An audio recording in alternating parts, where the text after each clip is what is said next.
이 저녁 우리에게 주신 하나님의 말씀은 베드로 후서 1장 20절에서 21절 말씀입니다. 신약성경 382면입니다.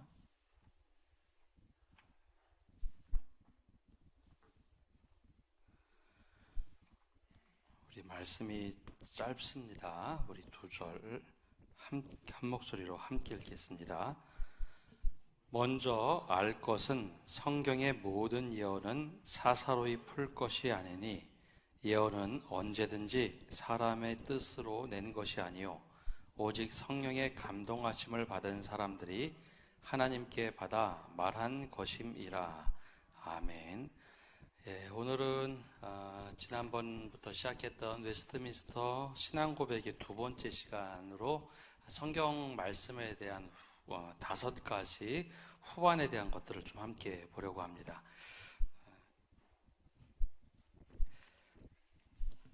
지금 다들 받으셨죠? 제가 자료를 좀 나눠드렸는데요. 성경이 과연 도대체 어떤 것일까? 우리 말로 보면 우리가 성경이라고 우리가 읽지요. 성경 다들 가지고 계신 분도 계실 테고 휴대폰 속에 성경을 넣어 갖고 오신 분들도 있는데요. 성경 보면은 뭐라고 적혀 있나요? 이 위에 성경 안 가져오신 분들 많은데요. 성경 하면 성경 전서라고 되어 있습니다. 근데 왜 우리는 이걸 성경이라고 번역했을까라는 겁니다. 원래 이 비블리카라고 부르던 이 성경을 우리 한국말로 번역할 때 서라고 하지 않고 성경이라고 번역을 했습니다. 원래 아마 영어 성경 가지고 있는 분들을 보면은 더 홀리 바이블이라고 되어 있습니다. 원래 이게 비블리아 사크라라는 단어인데요. 거룩한 책이다. 원래 이 책, 거룩한 책을 한국말로 번역할 때 성경이라고 번역했습니다. 근데 원래 정확하게 번역하려면 거룩한 책 하면 성서가 맞겠죠. 성서. 거룩할 성자에다가 책 서자를 쓰는 게 맞는데 우리나라에서 또 중국에서도 성경으로 번역합니다. 이 동양에는 경전 문화가 있는데요. 우리 유교의 완경이라고 부르는 13가지 경전이 있는데요. 그걸 다 부를 때, 그러니까 완전히 경전이 짜져 있다 할 때 13경이라고 부릅니다. 그걸 이제 경전이 다 채워졌을 때만 경전이라고 부르는데요. 성경도 우리가 다 채워졌다 해서 경전으로서 거룩한 책이 아니라 경전으로 받아들였습니다. 경전과 일반 책은 좀 대하는 게 다른데요. 동양의 문화에서 경전을 다룰 때는 거의 히브리인들하고 똑같이 다룹니다. 원래 그 유대인들, 즉 히브리인들이 성경 필사를 하는데요. 성경책 필사를 할 때는 그냥 한 것이 아니라 목욕을 하고 아주 경건한 마음으로 하루 정도 정결례를 하고 성경을 씁니다. 그러다 하나님의 이름 여호와, 우리는 여호와라고 하고 또 다르게 읽으면 야훼라고도 읽는데요. 그 단어가 나오면 너무 두려워서 성경을 쓰지 못하고 다시 집에 가서 목욕을 하고 와서 다시 이 야훼라는 자음을 썼습니다. 그것도 무서워서 원래 모음이 있어야 하는데 그걸 보고 야훼 나오곤 여호와라고 읽지 않고 아도나이라고 읽었습니다. 너무 무서워서 그만큼 하나님을 경외하는 마음을 가지고 성경을 받아 적었습니다. 근데 우리 동양 문화권에서도 책이 아니라 경전 문화는 예전에 다들 그렇게 배우셨죠. 책 베고 자면 되나요? 안 되나요? 요즘 아이들은 뭐 책을 그냥 마음껏 막 던지지만 예전에는 책 베고 자도 안 되고 성경책은 그냥 버려도 안 되고 불태우는 문화였죠. 그냥 버릴 수 없다. 이제 그래서 우리나라에서는 이것을 거룩한 책이라고 번역하지 않고 성경으로 번역을 했습니다. 그리고 다들 성경책 가지고 계시면 앞에 성경 전서라고 적혀 있는데요. 이 전서라고 하는 것은 66권이 다 꽉 채워져 있다. 여기서 만약에 신약만 적혀 있으면 신약 전서라고 하지 성경 전서라고 하지 않습니다. 그래서 모든 것이 완성되어 있다 해서 성경 전서라고 읽습니다. 그래서 일반적으로는 보통 교회에서는 성경이라고 많이 표현을 하고 이것을 공부하는 사람들, 신학을 공부하거나 연구하는 사람들은 성서라는 표현을 종종 쓰곤 합니다. 그렇다면 우리는 성경을 어떻게 이제 받아들여야 하는가라는 겁니다.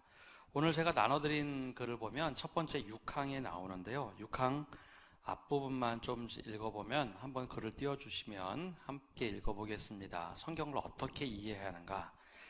하나님 자신의 영광과 인간의 구원과 믿음과 삶에 필요한 모든 것에 관하여 하나님이 가지시는 모든 계획은 성경 안에 분명히 나타나 있거나 그렇지 않으면 선하고 필요한 결론으로 성경에서 이끌어낼 수 있다. 좀 말이 어렵죠? 이거를 좀 쉽게 풀어서 얘기하면 성경은 과학책도 아니고 백과사전은 아니라는 겁니다.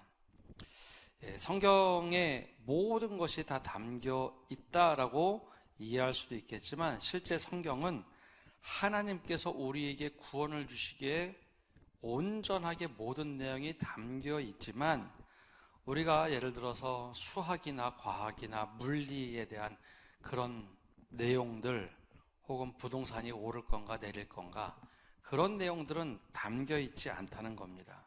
성경의 중심 내용은 하나님께 영광을 돌리는 것, 또 인간을 구속하는 것, 즉 구원해 주시는 사역, 신앙, 그리스도인이 어떻게 살 것인가, 신앙의 기본 원리, 인간의 원리에 대한 기본적인 필요한 모든 것을 담아낸 책입니다. 근데 반대로 이것을 보고 백과사전처럼 혹은 과학책처럼 읽을 때는 조금 오류가 생깁니다. 그렇다고 그러면 우리 인간 삶하고 관련이 없는가? 삶의 기본 원리를 가르쳐 주기 때문에 이것을 응용하고 추론하면 우리에게 어떻게 살아야 될지 알려주시는 책이 바로 성경이라는 겁니다. 예를 들어서 아이들이 스마트폰을 굉장히 오래 한다. 스마트폰을 어떻게 하면 줄이게 사용하거나 아니면 적게 사용하게 할까? 성경책을 찾아보면 답이 있을까요? 없을까요? 정확하게 답이 안 나옵니다. 왜냐하면 그 당시에는 스마트폰이라는 것도 없고 아이를 바라보는 관점도 다릅니다. 지금은 한 집에 한 명, 두 명만 자녀가 있어서 자녀를 바라보는 시선이 굉장히 애틋하지만 성경이 기록될 때의 자녀 개념은 재산의 개념입니다. 실제로 재산의 개념입니다. 자녀가 많은 것은 우리 가문을 이어가는 것 혹은 재산의 개념이지 요즘과 같은 시선의 자녀를 바라보는 것과는 조금 다른 시대입니다. 따라서 이것을 그대로 적용할 수가 없습니다. 그래서 그러면 이거 전혀 상관이 없고 말씀은 필요 없는가? 그것이 아니라 당시의 관점으로 보면 이렇게 대답할 수 있겠죠. 믿음의 원리를 가지고 어떻게 아이를 가르칠 것인가? 아이를 노엽게 하지 않으면서도 아이가 원하지만 하나님을 경외하는데 이것을 어떻게 사용할까? 혹은 삶의 우선순위를 어디에다 두는 것이 정말 바람직한 것인가? 그 근본 원리를 가지고 응용해서 가르칠 수 있다는 겁니다. 바로 성경은 하나님께서 사람이 살아갈 수 있는 그 기본 원리를 가르치는 것이지 과학책이나 백과사전처럼 찾아서 이거 1대1로 가르칠 수 있기에는 좀 어려울 수 있다는 겁니다. 근데 여기에 두 번째 글이 좀 더 중요한데요. 두 번째 글을 한번 보여주시면 여기서 이제 오류들이 생깁니다. 한번 읽어볼까요? 여기에다가 어느 때를 막론하고 성령의 새로운 계시든 인간의 전통으로든 더 첨가할 수 없다. 성경은 더 그렇다고 이거 성경이 좀 부족한 것 같은데 이때는 이걸 더 첨가해야지 한다고 하면 그때부터는 성경을 성경으로 받아들이는 것이 아니라 우리가 만들어낸 성경, 즉 이단이 될 수 있다라는 겁니다. 성경은 더 가감하거나 할 수 없다는 것이죠. 그렇다고 가감할 수 없기 때문에 전혀 우리에게 적용할 수 없는가? 그렇지 않고요. 두 번째 나오는 글을 좀 읽어보시면 함께 읽어보겠습니다. 그러나 우리는 성령의 내적 조명이 말씀 안에 계시된 그것을 이해하는데 필요하다는 것을 인정한다. 이 말도 좀 어렵습니다. 지금 밤에 우리가 이렇게 모일 수 있는 것은 지금 여기 불을 켜놨죠. 불을 끄면 어떻게 보일까요? 다 깜깜하게 보이겠죠. 예, 불을 탁 켜면 가시광선이 우리를 비춰서 이 반사된 모습을 우리는 시각으로 볼 수 있습니다. 성경도 똑같이 우리가 글자를 읽을 때 성령께서 내적으로 말씀을 비춰주신다는 거죠. 그래서 그 비춰주신 깨달음이 있을 때 성경이 내 안에 들어와서 막 살아 움직입니다. 그렇게 보는 것은 우리가 인정할 수 있지 성경을 더 가감할 수는 없다라는 겁니다. 예를 들어서 그 이단들이 보통 그러죠. 성령께서 새로운 계시를 깨닫게 하셨습니다. 이런 것들은 잘못된 가르침이라는 겁니다. 그리고 이단은 아니지만 우리가 종종 오해하는 것, 우리 교회의 전통이 성경보다 더 우선할 수 있다라고 생각하면 그거부터는 잘못된 길입니다. 즉 이단으로 가는 지름길이죠. 우리 교회 전통은 이렇습니다 하는데 성경하고 배치가 된다. 그러면 그것은 멈추어야 하는 겁니다. 지난번에 한번 살짝 말씀드렸는데요. 혹시 신사도 운동이란 걸 들어보셨는지요? 요즘에는 이단 중에 신천지나 하나님의 교회 등이 너무 활발하게 활동을 하니 이제 그것만 부각이 됐는데요. 전통적인 이단들 중에 구원파나 혹은 통일교 같은 경우는 거의 이단이 아니라 타종교화 돼버렸고요. 안식교 정도가 이단이 되겠죠. 그러나 이제 우리 교단에서도 이것은 금지했던 것 중에 하나가 신사도 운동이었습니다. 신사도 운동이 성령 운동을 하는데 예언이나 특별히 성령의 능력을 굉장히 지나치게 강조하면서 성경 외의 직통 계시를 많이 강조를 했습니다. 그러면서 이런 표현도 썼죠. 지금 기존 교회는 옛 포도주요, 신사도 운동 우리가 하는 것은 새 포도주라서 새 부대에 담아야 된다. 그러면서 직통 계시에 대한 영적 해석을 굉장히 많이 했습니다. 그러면서 극단적인 종말론을 많이 얘기합니다. 이제 주님의 때가 가까이 왔는데 이렇게 살아서 되겠습니까? 지금 주님의 때가 당장 왔는데 추수할 때가 왔는데 이렇게 살아서 되겠습니까? 이야기 들으시면 어떤 마음이 드시나요? 당장 뭐 해야 될 것 같은 마음이 들지 않으시나요? 근데 이러한 해석과 말을 할 때 신사도 운동이 구체적으로 나타난 것은 이런 표현을 많이 썼습니다. 성경에 사도 시대가 있었는데 사도들의 그 부흥 운동을 이 시대에 다시 한번 재현하시는데 그 사람들이 바로 새로운 사도, 신사도다라는 겁니다. 그래서 사도행전 2장과 3장, 4장에 나오는 역사를 그대로 재현한다라고 했죠. 문제는 이게 직통 계시나 예언 방언을 지나치게 강조하다 보니 조금 다른 길로 빠졌습니다. 그래서 이것을 성경을 가감한다, 여러 가지 평가를 할 때 경계하거나 이단으로 생각해야 된다. 우리 교단에서도 이렇게 규정을 내린 적이 있습니다. 즉 성경을 가감하는 것은 굉장히 위험한 겁니다. 직통 계시도 위험하죠. 예를 들면 이렇게 들면 좀 쉬울 것 같습니다. 지금 여기 앉아 계신 분들은 다 자녀를 대부분 키우신 분들이라서 손주 정도 되겠습니다. 요즘에 학원에서 마케팅할 때 제일 많이 쓰는 것은 학원에 상담하러 가면요, 이렇게 얘기합니다. 아이가 한 번도 학원을 안 다녔어요? 큰일 났네. 아이가 너무 뒤처졌어요. 이 아이 실패합니다. 대학 못 가요. 이야기 들으면 어떨까요? 학부모 마음이 와르르 무너집니다. 그리고 테스트를 해보고 나서 학원에서 또 이렇게 얘기합니다. 이거 다 할 줄 알아요. 지금 아이가 이거 부족하고 이거 부족하고 이거 부족하니 이거 수강해야 됩니다. 그러면 수강해야 될까요? 말아야 될까요? 하셔야 되겠죠? 지금 다 손주들이라서 먼 이야기라서 아무도 반응 안 하시는데요. 한번 EBS에서 이걸 분석해서 한번 다큐멘터리 나온 적이 있는데요. 이렇게 얘기하면 90% 이상의 학부모들이 깜짝 놀라서 다 수강 신청을 그 자리에서 고액 수강 신청을 합니다.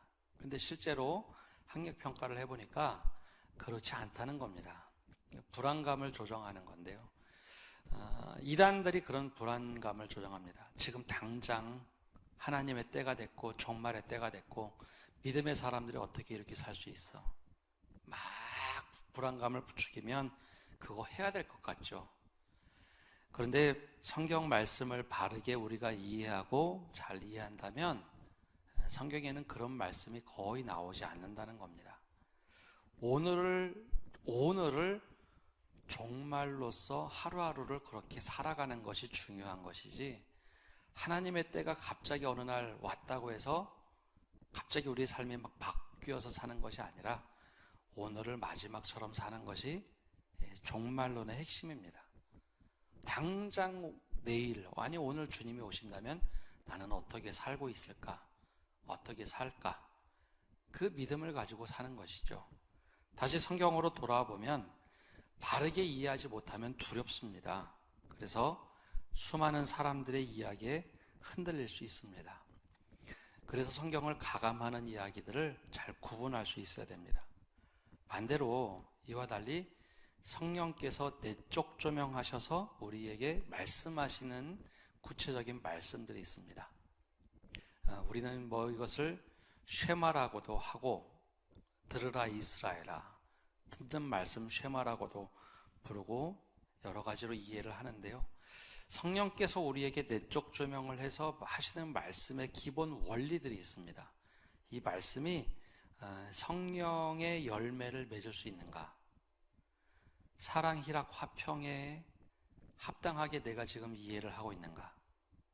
혹은 오래 참음과 자비와 양선에 이 말씀을 비춰봤을 때 이게 맞는가? 내가 듣는 것이 합당한가? 충성과 온유의 절제의 열매를 맺고 내가 이 말씀을 적용하고 있는가? 그 기본적으로 보시면 크게 말씀을 왜곡해서 보기는 어렵습니다. 하나님의 나라는 의와 평강과 희락이라고 했는데 그 말씀을 우리가 적용할 때 이것이 의를 이루고 있는가? 평강을 이루고 있는가? 하나님의 그 기쁨이 충만하게 내가 적용하고 있는가? 그 기본적인 원리가 있으면 크게 성령의 내적 조명에서 벗어나지 않습니다. 그래서 이 기준을 보고 성령의 내적 조명하는 것을 비춰보면 됩니다. 이게 바로 성경을 우리가 어떻게 이해를 하는가입니다. 모든 사람에게 성경이 다 열려져 있는데요. 그 다음에는 성경의 명확성인데요. 7항 한번 읽어보도록 하겠습니다. 7항. 글씨가 너무 작은데 잘 보이시나요? 한번 읽어보겠습니다. 성경 안에 있는 모든 것이 그 자체가 자명하거나 모든 사람에게 분명한 것은 아니다. 이게 무슨 말인가 하면요. 성경 말씀 읽으면 명확하게 확 다 들어오시나요? 어떤 사람에게는 굉장히 어렵기도 하고 이게 무슨 말씀인지 모르는 것 같다라는 생각이 들 수도 있습니다. 이것은 우리나라 번역된 성경이 좀 어렵기 때문에도 있고요. 계시의 말씀을 잘 못 깨달아서 그럴 수도 있습니다. 그러나 거기로 끝나지 않고요. 그 다음에 그러나라고 하는 문장부터 좀 읽어보겠습니다. 그러나 구원을 얻기 위해서 알아야 하고 믿어야 하고 지켜야 할 것은 그 안에 분명히 지시되고 계시되어 있으므로 교육을 받은 사람이나 받지 않은 사람이나 적당한 방법만 사용한다면 그것에 대한 충분한 이해를 가질 수 있다. 처음에 딱 읽어볼 때는 이게 도대체 무슨 말인지 모르는 것 같은데요.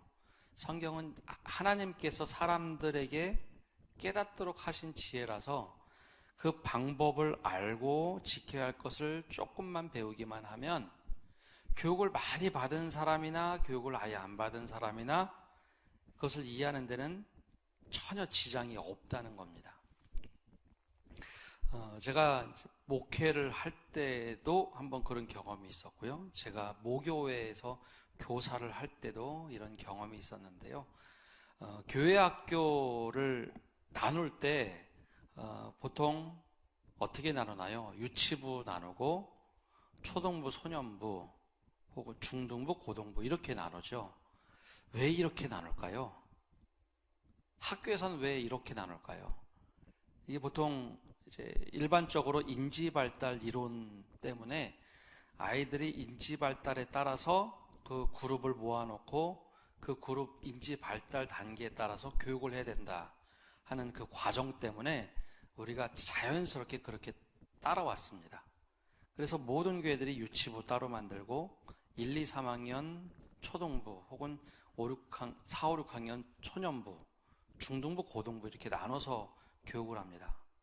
근데 어른들은 20세부터 예를 들어서 20살부터 80대까지 모든 지식이 같을까요? 다른데 똑같은 말씀을 듣고 다들 이해합니다. 아이들이 지식이 부족해서 아이들은 따로 가르쳐야 될까요? 바로 거기서부터 질문을 던지면서 제 모교에도 한번 시도한 적이 있는데요. 통합부서라는 걸 만든 적이 있습니다. 통합부서를 만들고 1학년부터 6학년까지 아이들을 다 우리 교회 이제 초등부처럼 다 모아놓고 분반 공부를 학년별로 한 게 아니라 1학년부터 6학년까지 다 분반을 그렇게 함께 섞어놨습니다.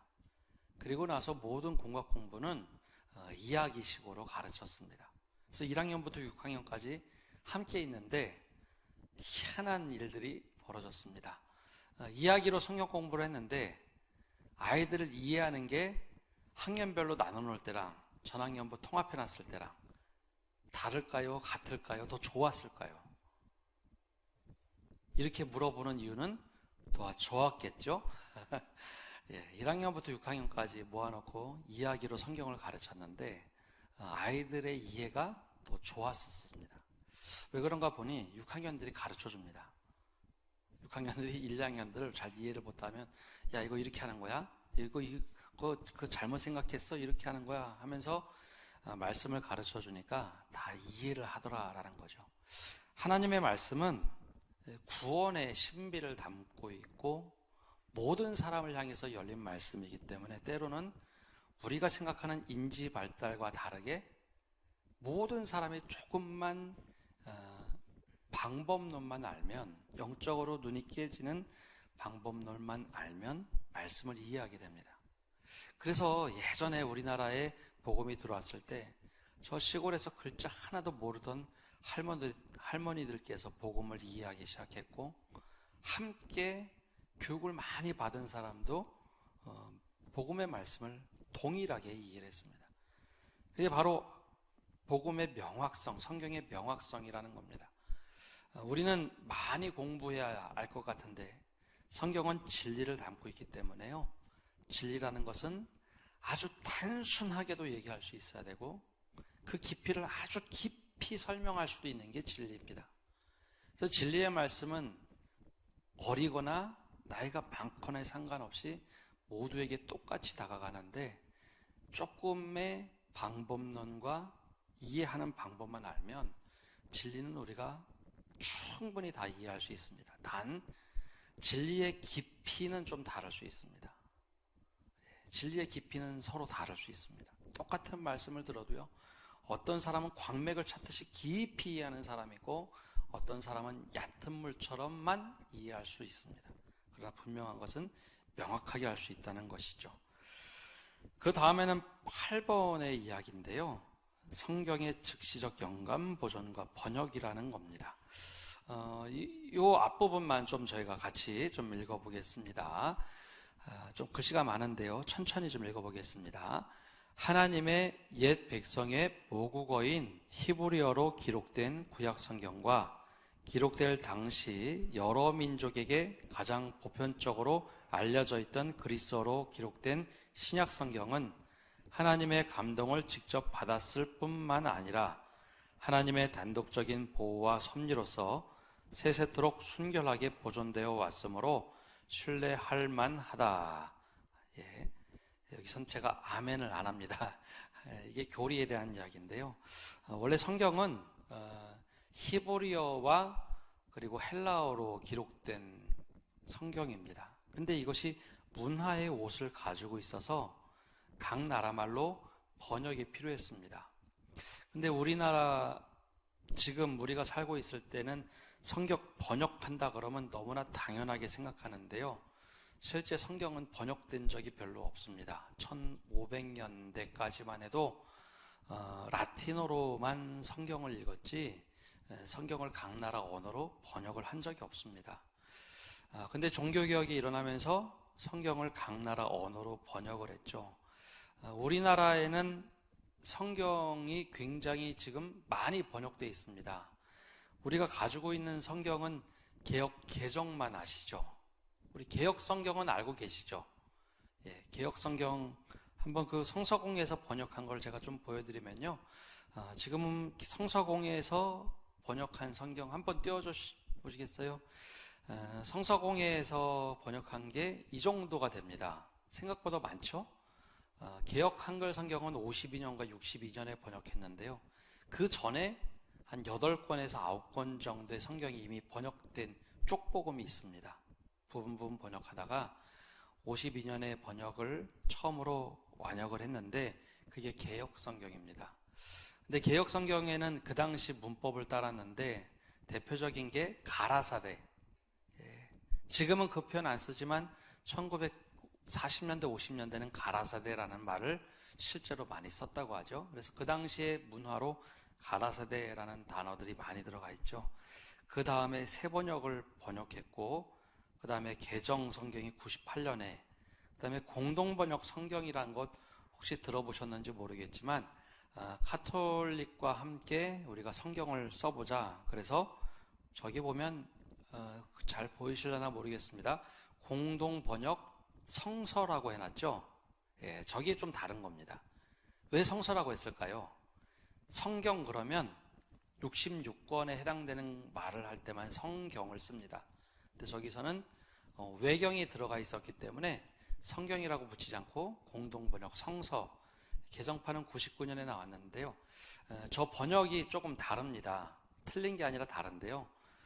제가 몇 번 말씀드렸지만 우리 성경에는 사사기가 나오죠. 혹시 사사라는 단어의 뜻을 정확하게 이해를 하시나요? 사실 저는 사사라는 단어를 성경에서 처음 봐서 사사는 사또와 같은 개념입니다.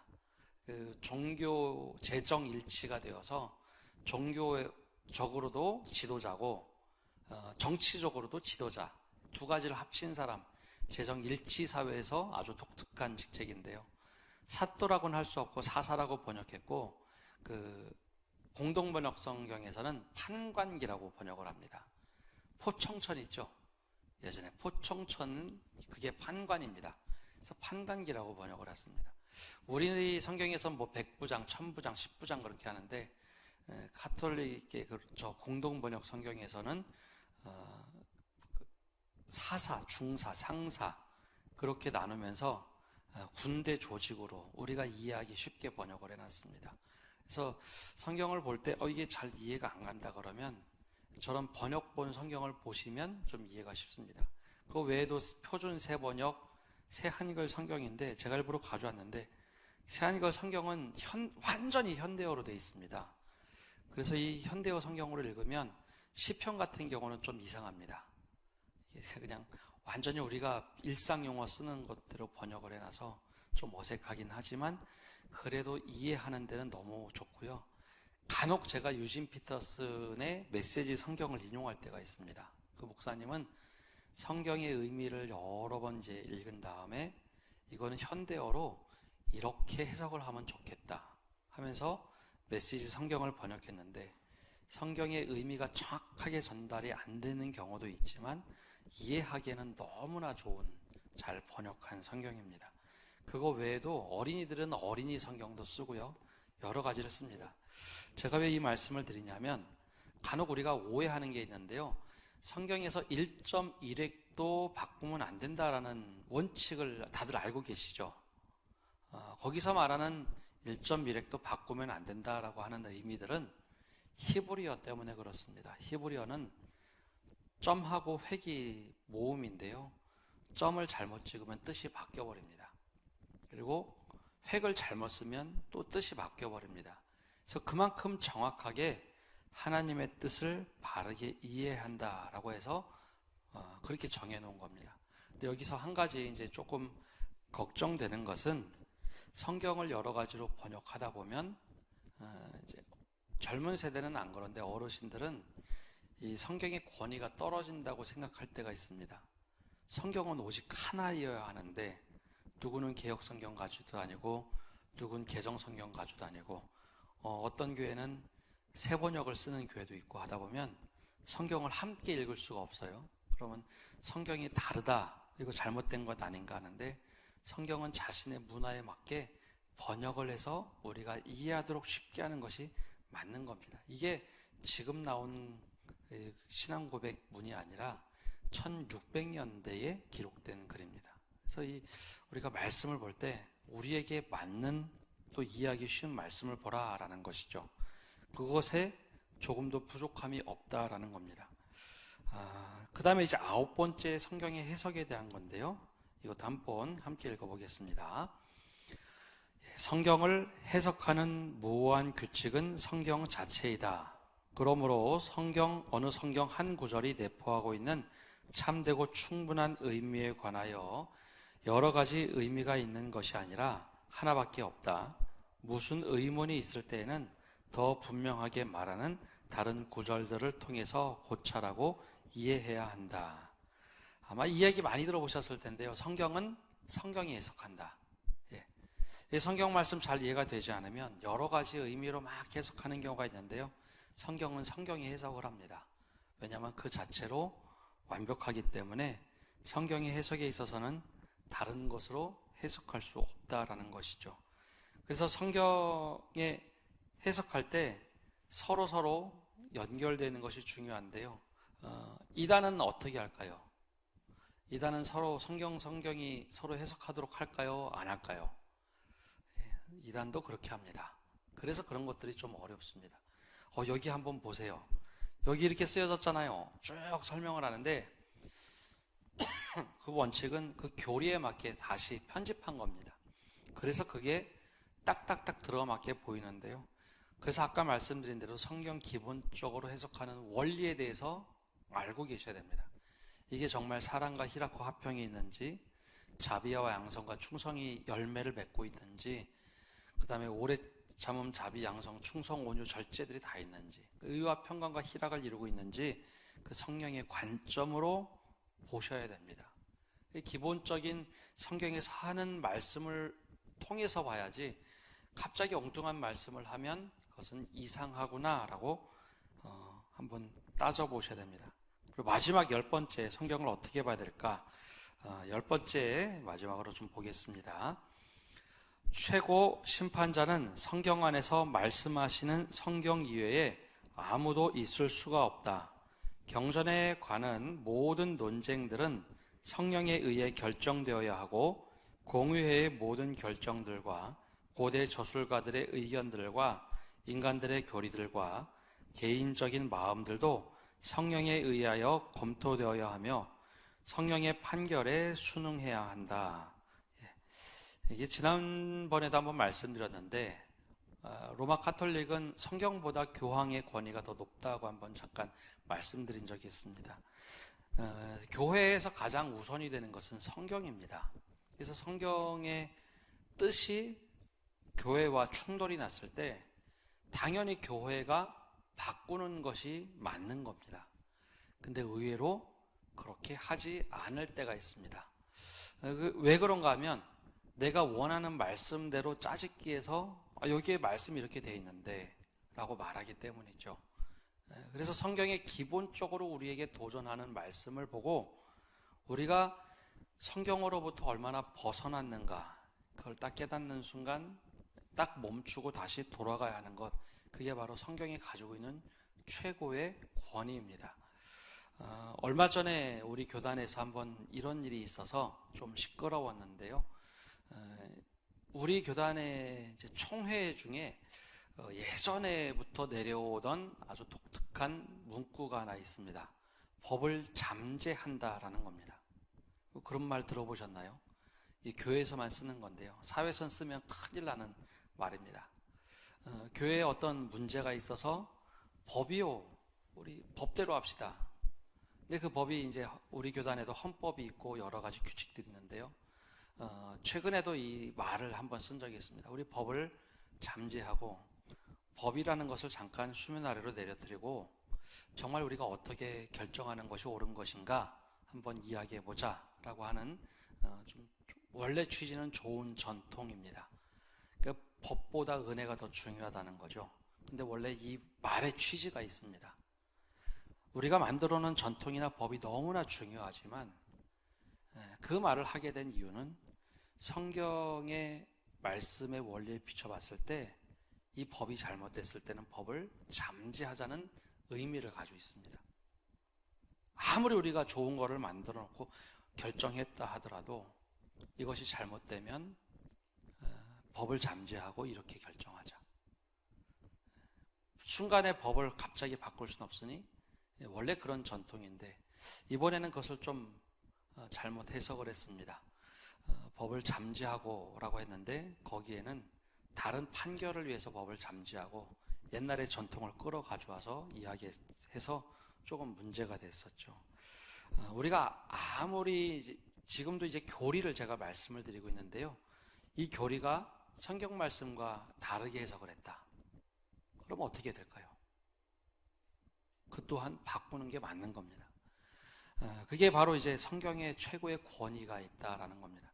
우리의 신앙을 잘 쌓아 올리신 것처럼 다들 저 또한 그렇게 잘 쌓아 올렸다 생각하는데 만약에 이 기초의 나는 성경에서 세웠다고 했는데 내가 이것에 비껴나가서 세웠다라고 하면 그걸 깨닫는 순간 그대로 계속 내가 쌓아온 세월이 있는데 더 쌓아 올려 할까요? 아니면 이게 잘못됐구나. 다시 보강 작업을 해야 될까요? 아니면 기초부터 새로 쌓아 올려야 될까요? 바로 거기에 회개라는 단어가 있습니다. 다시 돌아가자.